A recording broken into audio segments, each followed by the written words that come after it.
नमस्कार स्टूडेंट्स।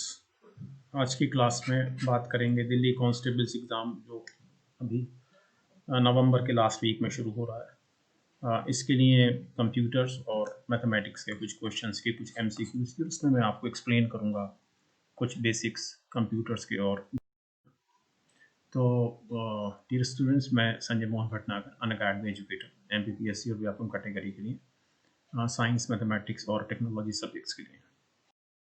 तो पहला क्वेश्चन हमारे सामने है कि द टर्म कंप्यूटर कंप्यूटर शब्द की उत्पत्ति किस भाषा से हुई है? इंग्लिश, लैटिन, जर्मन या फ्रेंच?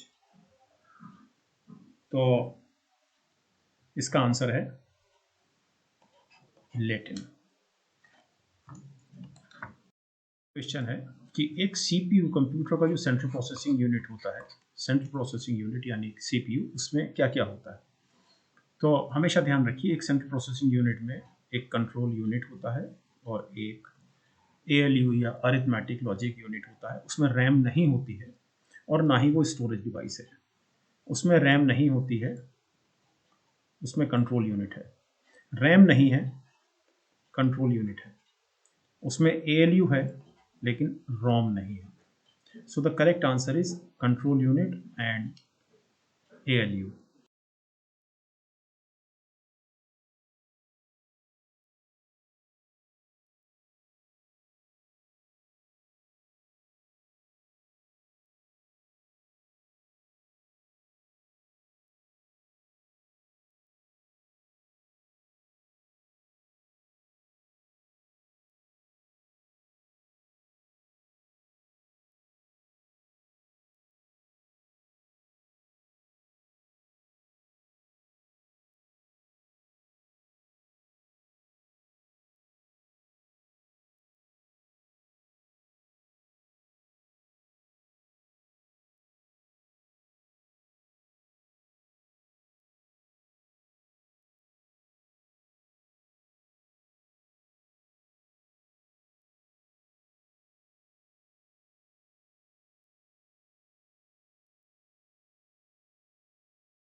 इनमें से, इन चार में से कौन सा वो है जो कुछ हार्डवेयर और सॉफ्टवेयर का संयोजन है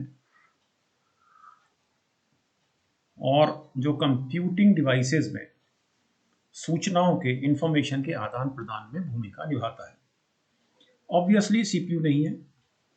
सीपीयू नहीं है क्योंकि हार्डवेयर सॉफ्टवेयर का संयोजन है जो कंप्यूटर डिवाइसेस में। राउटर नहीं है। आस्की तो कोड होता है, तो इसमें है नेटवर्क, जो जो डिफरेंट कंप्यूटर डिवाइसेस में सूचनाओं के आदान प्रदान में भूमिका निभाता है। So the answer is network,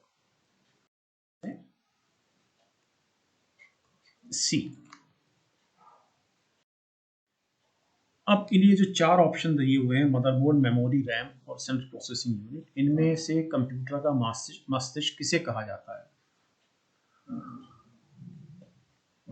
और वो डेटा प्रोसेसिंग भी करता है। तो मदरबोर्ड ना तो मस्तिष्क है, ना डेटा प्रोसेसिंग करता है, मेमोरी भी नहीं, रैम भी नहीं। सेंट्रल प्रोसेसिंग यूनिट जो है कंप्यूटर का, वो कंप्यूटर का ब्रेन भी कहलाता है और उसका काम है डेटा प्रोसेसिंग करना।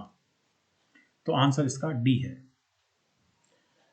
सेवेंथ क्वेश्चन, एक कंप्यूटर को बूट करने के लिए बायोस को किसके द्वारा लोड किया जाता है? तो जो बायोस जो लोड होती है, याद रखिए हमेशा, वो रोम, बायोस जो है एक सॉफ्टवेयर है, ये बायोस रोम में रहती है। रोम ऑब्वियसली एक फिजिकल मेमोरी है, अर्थात ये हार्डवेयर है। तो रोम में बायोस लोड रहती है और जब कंप्यूटर बूट होता है तो ये रोम जो है वो बायोस को कंप्यूटर के प्रोसेसर को भेजता है। ओके, नेक्स्ट क्वेश्चन है कि बाजार में एक नया लैपटॉप आया है जो वजन में अपेक्षाकृत बहुत हल्का है और पिछले लैपटॉप मॉडल की तुलना में कम बिजली का उपयोग करता है। इस कार्य हेतु कौन सी तकनीक का उपयोग किया गया है? दो बातें हो गई इसमें, एक तो वजन कम है और बिजली कम ले रहा है। तो ये जो सॉलिड स्टेट हार्ड ड्राइव आई हैं आजकल लेटेस्ट कंप्यूटर्स में, ये इसका आंसर है। ये हार्ड डिस्क जो हार्ड डिस्क जो मैकेनिकल हार्ड डिस्क होती है कंप्यूटर्स में, इसने उनको रिप्लेस कर दिया है। ये थोड़ी महंगी है सॉलिड स्टेट हार्ड डिस्क, लेकिन इसके कारण वजन बहुत कम हो गया है और बिजली का इस्तेमाल भी कम हो रहा है। तो B is the answer. 9th question है कि टेम्पोरेरी स्टोरेज मेमोरी चिप्स क्या होती हैं कंप्यूटर में जो किसी कंप्यूटर के लिए एक प्राइमरी वर्क स्पेस का निर्माण करती हैं और इसमें अगर बिजली चली जाए कंप्यूटर में तो ये सूचनाएं समाप्त हो जाती हैं। तो इसका आंसर है रैम, रैंडम एक्सेस मेमोरी। ये हार्ड डिस्क से उठ के, ये हार्ड डिस्क है, यहाँ से उठ के डेटा जो है वो रैम में आता है और रैम से उठ के डेटा जो है वो प्रोसेसर में जाता है। तो ये टेम्पोरेरी मेमोरी है, ये रैम। तो यदि बिजली चली जाए तो कोई फाइल अगर आपने यहाँ कंप्यूटर में ले रखी है तो ऑब्वियसली वो हार्ड डिस्क से उठकर रैम में आई हुई है और उस फाइल पर कुछ काम हुआ है और हमने डेटा को सेव नहीं किया तो सारा डेटा अनसेव्ड रहेगा और ख़त्म हो जाएगा बिजली जाने पर। तो the answer is RAM. USB का फुल फॉर्म सिंपल है, इट इज यूनिवर्सल सीरियल बस। ए आंसर इसका।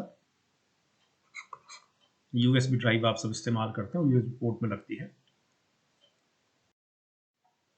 सॉफ्टवेयर्स के दो व्यापक वर्ग हैं। तो सॉफ्टवेयर्स के दो व्यापक वर्ग ध्यान रखिए। सॉफ्टवेयर, ये हमारे पास सॉफ्टवेयर है, इसकी दो कैटेगरीज होती हैं। एक होती है system software, for example Windows is system software, और दूसरा होता है एप्लीकेशन सॉफ्टवेयर, अर्थात फॉर एग्जांपल एमएस ऑफिस एक एप्लीकेशन सॉफ्टवेयर है। The answer is system and application. निम्नलिखित में से कौन कंप्यूटर भाषा नहीं है? ऑब्वियसली ये एक प्रोग्रामिंग लैंग्वेज है हाई लेवल, ये एक प्रोग्रामिंग लैंग्वेज है, ये एक प्रोग्रामिंग लैंग्वेज है, लेकिन ये जो वन नोट है basically it is not a programming language. ये पार्ट है एमएस ऑफिस का। तो एमएस ऑफिस जो है एक एप्लीकेशन है जिसमें आप एमएस वर्ड चलाते हैं, एमएस एक्सेल चलाते हैं। ये उसका वन नोट जो है उसका एक पार्ट है। तो इसका आंसर है इस क्वेश्चन का बी। कौन से प्रोग्राम का उपयोग मेनोमिक कोड को मशीन कोड में बदलने के लिए किया जाता है? ये सरल क्वेश्चन है। असेंबलर, जो असेंबली लैंग्वेज को असेंबली लैंग्वेज मैंने अभी आपको शुरू वाले किसी प्रश्न में बताया कि ये बेसिकली ये थी लो लेवल लैंग्वेज,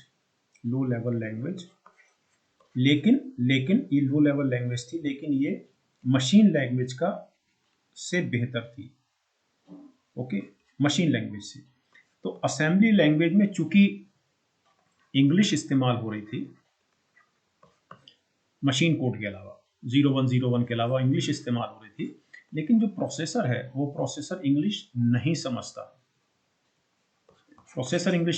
प्रोसेसर सिर्फ मशीन कोड समझता है। तो इंग्लिश को समझाने के लिए प्रोसेसर और इस लैंग्वेज के बीच में एक सॉफ्टवेयर डाला गया, एक कंप्यूटर प्रोग्राम डाला गया, ट्रांसलेटर, और वो जो ट्रांसलेटर बीच में डाला वो था असेंबलर। तो असेंबली लैंग्वेज में जो लिखा गया उसे प्रोसेसर को समझाने के लिए जो बीच में सॉफ्टवेयर डाला गया, यानी जो इस इंग्लिश में लिखी हुई भाषा को पूरी तरह से मशीन कोड में चेंज कर रहा था, इस ट्रांसलेटर को कहा गया असेंबलर।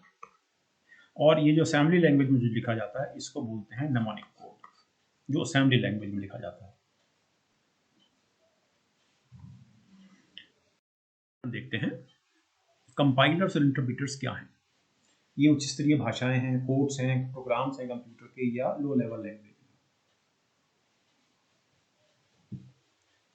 तो कंपाइलर और इंटरप्रीटर जो है बेसिकली ये ट्रांसलेटर है। ट्रांसलेटर का मतलब ये है कि कोई कंप्यूटर भाषा, हाई लेवल लैंग्वेज भाषा की बात हो रही है, कोई हाई लेवल लैंग्वेज भाषा है, वो ऑब्वियसली पूरी तरह से इंग्लिश में लिखी गई।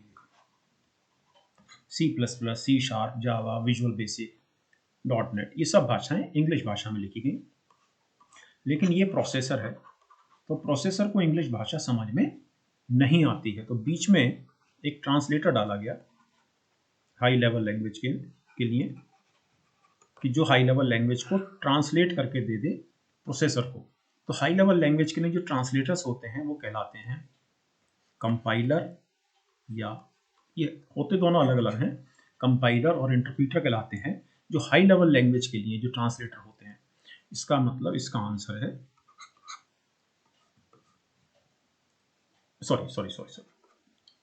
Computer programs, sorry. High level language के लिए जो जो ट्रांसलेटर्स होते हैं, हाई लेवल लैंग्वेज के लिए जो ट्रांसलेटर्स होते हैं, वो अपने आप में कंप्यूटर प्रोग्राम्स होते हैं, वो भाषाएं नहीं है। ये कंप्यूटर सॉफ्टवेयर है, कंप्यूटर प्रोग्राम है, तो इसका आंसर है computer programs. High level language के लिए जो ट्रांसलेटर होते हैं वो कंप्यूटर प्रोग्राम्स होते हैं। ओके, इनमें से जो 4 ऑप्शन दिए गए हैं, करेक्ट एसोसिएशन, एक हार्डवेयर कंपोनेंट और उसके साथ में कंप्यूटर फंक्शन लिखा हुआ है, उसमें कौन सा सही एसोसिएशन है?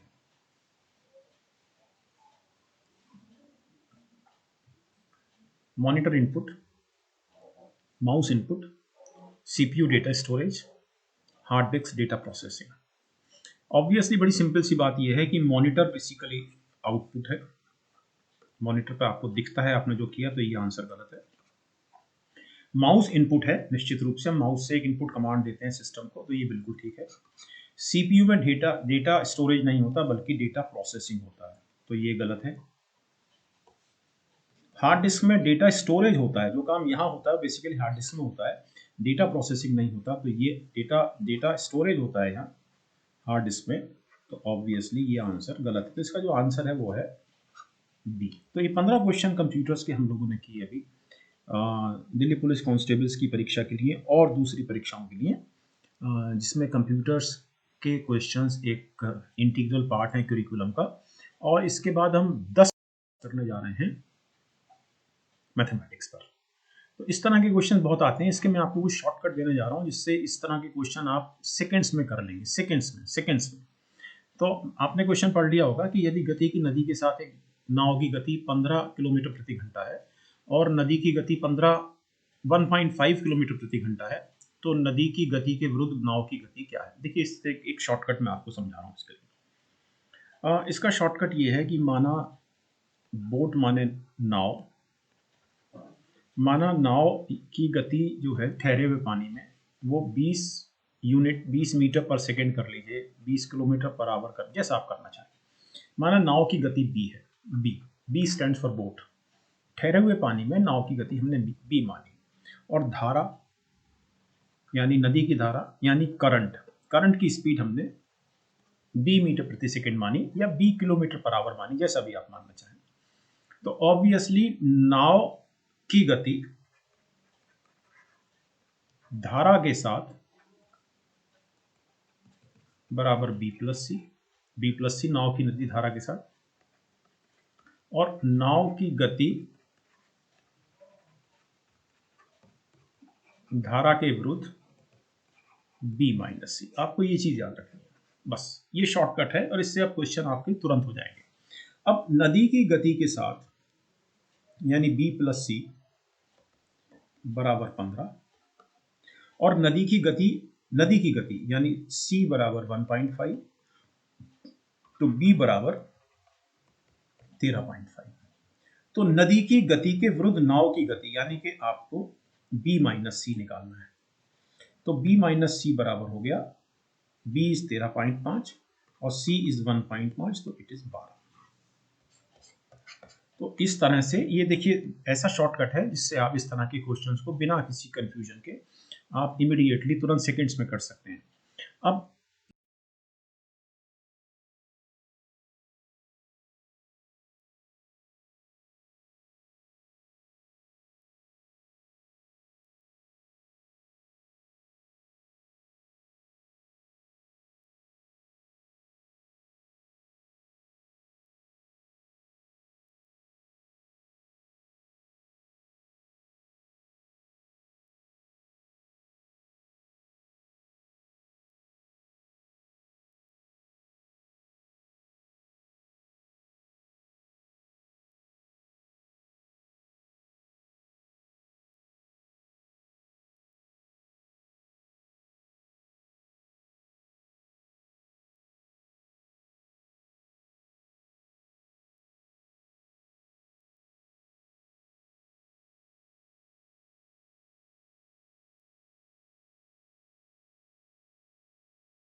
ओके, इस क्वेश्चन को देखते हैं।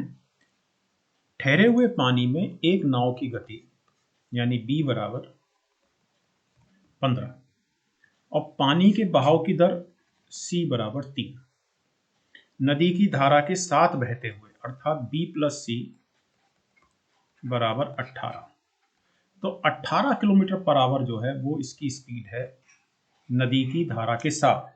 तो 12 मिनट में कितना तय करेगी, कितनी दूरी? तो देखिए ये 18 किलोमीटर पर आवर है, यानी कि ये 18 किलोमीटर प्रति 60 मिनट है, लेकिन हमको 12 मिनट चाहिए, तो हम ऊपर नीचे 5 से डिवाइड कर देंगे।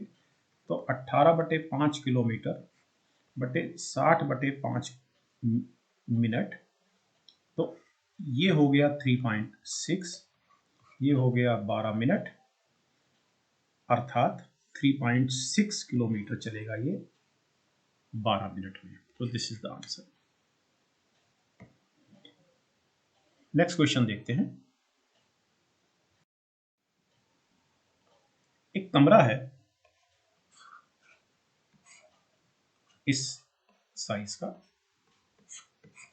20 गुणा 20 गुणा 10, तो यहां से लेके यहां से लेके और यहां तक कितनी लंबी रॉड इसमें प्लेस की जा सकती है, ये आंसर। हमेशा ध्यान रखिए कि यदि कोई कमरा जिसकी साइड्स ए बी और सी हैं, तो जो सबसे लंबी रॉड जो इस कमरे में रखी जा सकती है, माना उसकी लंबाई एल है, तो हमेशा ध्यान रखिए कि एल बराबर √a² plus b² plus c², अर्थात √a², 20 400, b² 400 और 10 का स्क्वायर 100, तो 4 4 8 और एक 900, अर्थात 30 metre. So D is the answer.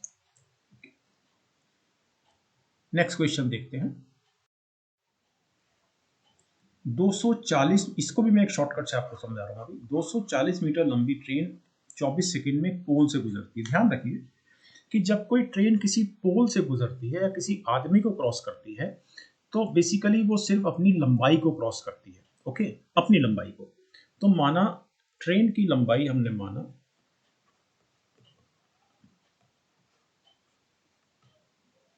अच्छा, ट्रेन की लंबाई दी हुई है ऑब्वियसली, तो ट्रेन की स्पीड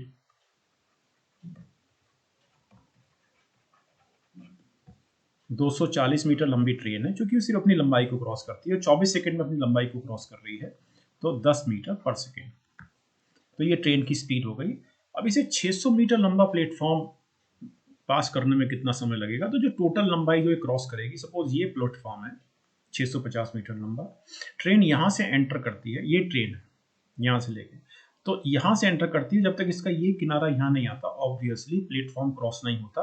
तो जो टोटल लंबाई जो ये प्लेटफॉर्म को पास करने में इसकी जो टोटल दूरी होगी वो होगी प्लेटफॉर्म की लंबाई प्लस ट्रेन की लंबाई। लेकिन प्लेटफॉर्म की लंबाई 650 दी हुई है, 650, और ट्रेन की लंबाई दी हुई है 240।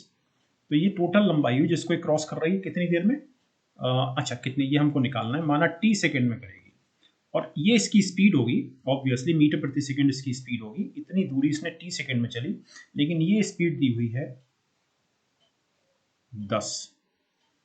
तो t बराबर 640 प्लस 650 प्लस 240 890 बटे 10 अर्थात 89 सेकेंड। ओके, नेक्स्ट क्वेश्चन लेते हैं। एक ट्रेन 36 सेकेंड में एक प्लेटफॉर्म को और 20 सेकेंड में एक आदमी को जो कि इस प्लेटफॉर्म पर खड़ा है पार करती है। अर्थात ट्रेन 20 सेकेंड में अपनी दूरी को क्रॉस करती है, अपनी दूरी को, और ट्रेन की स्पीड 54 किलोमीटर प्रति आवर है। तो सबसे पहली चीज तो ये कि आंसर सारे मीटर में है और ये सेकंड में है, तो हमको इस किलोमीटर प्रति सेकंड को, इसको किलोमीटर प्रति घंटा को हमको मीटर प्रति सेकंड में बदलना पड़ेगा। तो इसके लिए हम 54, 1 किलोमीटर मतलब 1000 मीटर और प्रति घंटा मतलब 3600 सेकंड, अर्थात 54 गुणा 5/18, 200 से काट दिया, 200 से 5 बार कटा, 18 बार कटा, तो 18 दिया 54, 15 मीटर प्रति सेकंड इसकी स्पीड हुई। अब माना ट्रेन की लंबाई हमने मान ली t मीटर।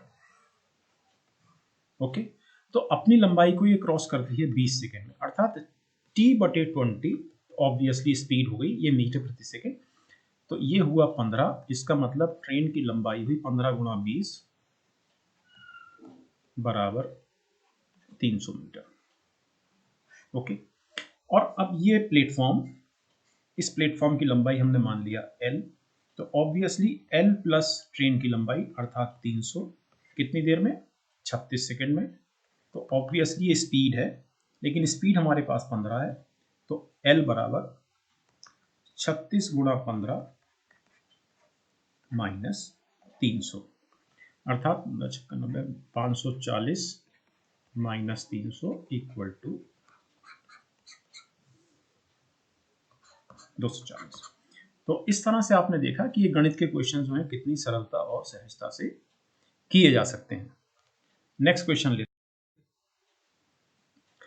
यदि a का 2 गुना b के तिगने और c के 4 गुने के बराबर है तो a b c का रेशियो क्या होगा। बहुत सरल सवाल है कि ये a है, ये b है, ये c है, तो a का दोगुना, तो a का दुगना मैंने इसको p/2 माना, a का दुगना तो ये हो गया p, b के तिगने तो p को मैं ऑब्वियसली p/3 मानूंगा, तब ये भी p हो जाएगा, और c के 4 गुने तो इसको मैं p/4 मानूंगा, जहां पर p कोई भी पॉजिटिव नंबर है। तो अब देखिए इसको दोबारा समझिए, a का दुगना अर्थात इसका दुगना p, b के तिगने यानी p बराबर हो गया, तो ये कंडीशन पूरी हो गई कि बराबर है, और c के 4 गुने तो c का 4 गुना p, तो अर्थात ये कंडीशन पूरी हो गई जब आपने इसको इस तरह से प्लेस किया। तो ये रेशियो हुआ, अर्थात रेशियो हुआ p/2, p/3, p/4।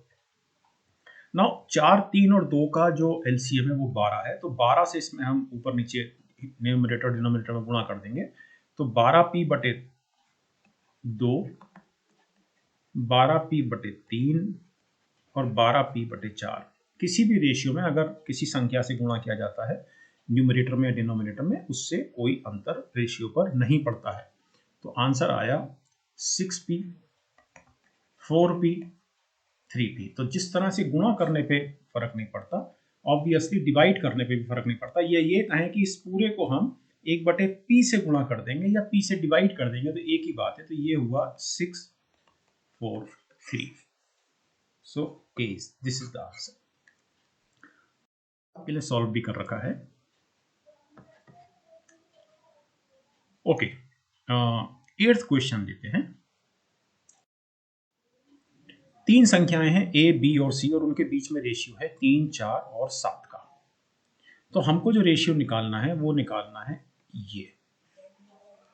तो जब ए बी सी, इसका शॉर्टकट ये है कि ए बी सी का रेशियो दिया हुआ है तो ए प्लस बी प्लस सी बराबर 3 प्लस 4 प्लस 7 और सी की जगह 7 लगाएंगे आप, तो 4 और 3 7 7 14/7 2/1 बराबर 2:1, यानी ये वाला। लेकिन अब सवाल है कि ये आया कैसे। ये तो बड़ी सिंपल सी चीज़ ये है कि अगर ये दिया हुआ है ए बी सी बराबर 3 4 7, तो मैं इसको हर हालत में मैं किसी पॉजिटिव नंबर के लिए मैं लिख सकता हूँ a बराबर 3p, पॉजिटिव नंबर p के लिए b बराबर 4p और c बराबर 7p लिख सकते हैं। तो obviously a plus b plus c बराबर हो गया 3p plus 4p plus 7p upon c बराबर 7p। नाउ सेम थिंग, या तो p यहीं कॉमन निकाल देंगे आप ऊपर नीचे से, तो आपको ये मिल जाएगा। अदरवाइज 7 और 4 11 3 14p 14p upon 7p equal to 2/1. So this is 2:1. This was a simple question. 9th question लेते हैं।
दो संख्याएं हैं, कौन सी संख्याएं हैं दिया नहीं है, लेकिन दो संख्याओं का योग और गुणनफल क्रमशः 15 और 45 है, तो उनके व्युत्क्रमणिक रेसिप्रोकल्स का योग क्या है। अर्थात यदि दो संख्याएं a और b दी हुई हैं तो जो मांगा गया है वो 1/a प्लस 1/b व्युत्क्रमों का योग, सम ऑफ देयर रेसिप्रोकल्स, तो ये मांगा गया है।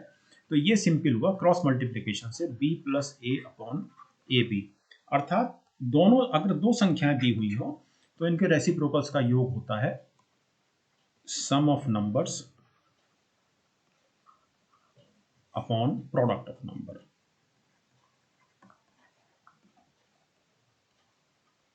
ओके, लेकिन सम ऑफ नंबर हमको दिया हुआ है 15 और प्रोडक्ट हमको दिया हुआ है 45। So answer is 1/3। Okay, class खत्म करने से पहले, चूंकि आपके एग्जाम में और दूसरे एग्जाम्स में जनरल नॉलेज भी आता है, तो एक लास्ट में हम 5 क्वेश्चन, हम ऑप्शन में सिक्किम नहीं है मणिपुर है, तो मणिपुर अपना बॉर्डर बांग्लादेश के साथ नहीं मनाता, लेकिन ध्यान रखिए कि सिक्किम भी नहीं बॉर्डर इसके साथ मनाता, और अरुणाचल प्रदेश, नागालैंड, ये सब इसके साथ बॉर्डर बांग्लादेश के साथ नहीं मनाते हैं। बांग्लादेश के साथ जो कॉमन बॉर्डर हैं वो हैं West Bengal, Assam, Meghalaya, Mizoram and Tripura. Okay, next question देखते हैं। इनमें से कौन सा राज्य भूटान के साथ बॉर्डर शेयर नहीं करता है, भूटान के साथ? तो आंसर है मेघालय। नक्शा देखेंगे तो ये जो मेघालय है ये भूटान के साथ अपना बॉर्डर शेयर नहीं करता है। ये हमको ध्यान रखना होगा कि भूटान के साथ जो स्टेट, जो राज्य अपना बॉर्डर शेयर करते हैं वो है पश्चिम बंगाल, सिक्किम, असम ऑब्वियसली, अरुणाचल प्रदेश। तो ये 1, 2, 3 और 4 स्टेट जो है भूटान के साथ अपना बॉर्डर शेयर करते हैं। नेक्स्ट क्वेश्चन लेते हैं अरुणाचल प्रदेश।